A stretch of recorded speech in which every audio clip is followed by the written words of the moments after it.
Hi everyone, patch 2.2.1 has just dropped last night, deleting all the VARSHAN builds from the game. I already talked about this for the rogues and for the Spiritborn. There were some really powerful setups based on this boss power interaction that has now been just straight up deleted basically. So while this was not exactly a bug or an exploit or something like that, it was actually working as intended. It was really strong, but more importantly, it was really laggy. So Blizzard decided to pull the plug on that. They did so somewhat unexpectedly. Like I did say from the start that this is likely to get patched because of the lags, but at least Blizzard hadn't said anything until that point, and then suddenly they were gone, so we didn't have any warning. So this is what it is, and now a lot of Spiritborn players seem to be in despair, but it's actually not really looking that bad, I gotta say. Basically, every Spiritborn build got a buff in this patch, besides the Noxious Resonance / Poison builds. So this includes like Toxic Skin, Stinger, and Andariel, but all of these are also not extremely like big and popular choices, I think. But everything else on the Spiritborn actually got a bit better, and especially while progressing, leveling, and working towards like a viable Torment 4 setup, for example, you'll actually feel those buffs a little bit. All the key passes got a bit better, and some other small stuff. And this is actually a pre-patch run that you can see here right now with my Quill Volley. I can blast through like pit 80s in like 2.5-3 minutes or so with my character. And you can do also really good, probably even better farming with Crushing Hand and Evade. So I want to show off these 3 builds a little bit real quick, because those are the suggestions that I have for the Spiritborn enjoyers right now. A lot of people think that Spiritborn is really weak and just not really worth playing, but I actually heavily disagree with this. I played more Spiritborn than all the other classes. I've made all 6 classes this season, and I actually had the most fun on Spiritborn, and it's still one of the best farmers out there when it comes to Torment 4 content, and especially Paragon farming. This is what Crushing Hands looks like. This is a little bit weaker than Quill, but also formidable, so you can get to the point where even this build, which is usually more of like a big AoE build with relatively low single target, can actually blast down Torment 4 bosses in mere seconds. Quill Volley does that no problem. I can walk into Torment 4 Belial and kill him in like 2 seconds flat, for example. With Crushing Hand, maybe it will take me 5 to 10. And well, there's also the Evade build, which is always just like one of the top tier like progression and farming setups out there as well. So there's a bunch of different things that are definitely pretty good on the class. And I also recommend you go check out the guides, which I will be showing off in a second. Here's an example of what the Evade build looks like. So you effectively just kind of like rush around. You don't actually press any buttons here really. So what I did here with my setup is a fairly weak setup, but it is strong enough to just blast with Torment 4 content and lower pits with basically no effort at all, and it does so extremely fast. You can do something like 60-second pit runs of this, which is like optimal to farm Paragons. This is effectively only surpassed by something like Lightning Spear, but almost every other build is slower than this and will farm, for example, Paragons in a pit more slowly as well. Even though this goes to relatively low tiers, you can do like 60, 65s, maybe 70s or so, but you can do those pretty consistently in like around a minute. And like this, you can actually, giga grind everything you want, basically. And the cool thing about this setup here that I made is that it's very low effort. The only thing that I do is like scroll my mouse wheel for the Evade, I rebound it to Evade, and then I hold down Armored Hide, activating Unyielding Hits every 3 seconds.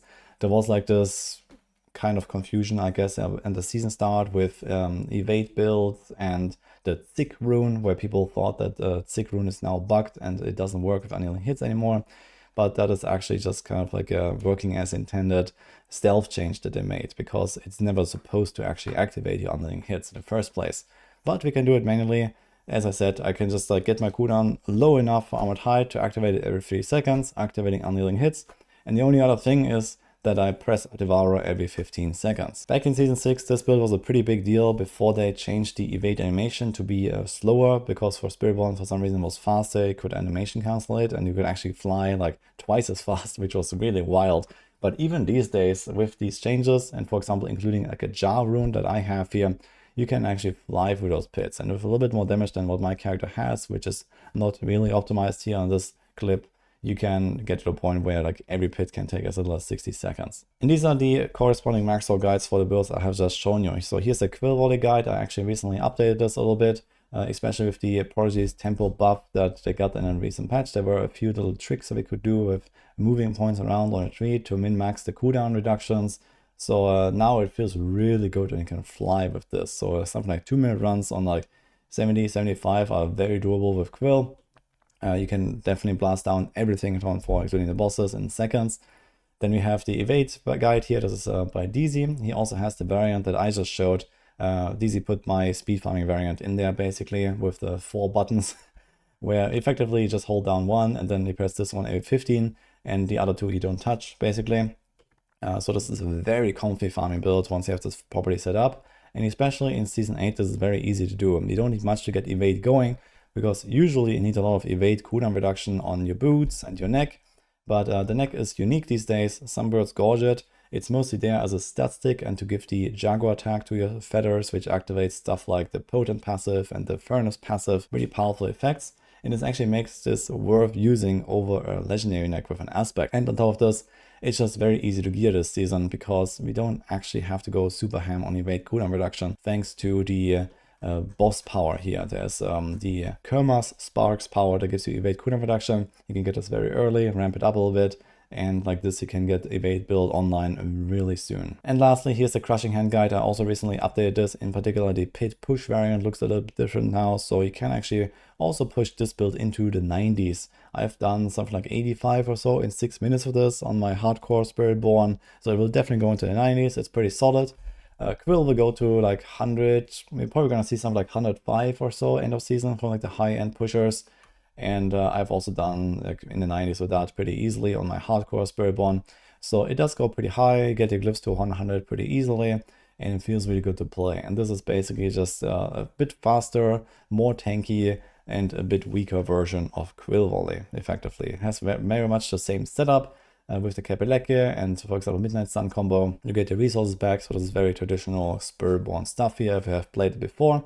And I can also just recommend Crushing Hand, it's super fun. I'm not going to go through the entire build now, but this is how that works. You can also go read up on the Maxwell guide, or for example, I have made recently a new video about Quill Volley. You can go check that out, I'll link that too. And maybe I'm going to do a follow-up for Evade and do all the details on that, and then the Crushing Hand as well in the next few days. But for now, I just kind of want to go through this a little bit because I think at least those 3 builds are all really worth it to try out. If you already have a Spiritborn, for example, if you were excited to try the VARSHAN build and now it doesn't work anymore, well, there's definitely lots of good other stuff that you can pivot to. We have more stuff on the Spiritborn here on Maxwell as well, so there are more builds, but beyond that, it does get either, you know, a little bit weak or a little bit clunky, or maybe it's just like not really that much of an enjoyer of some of those builds.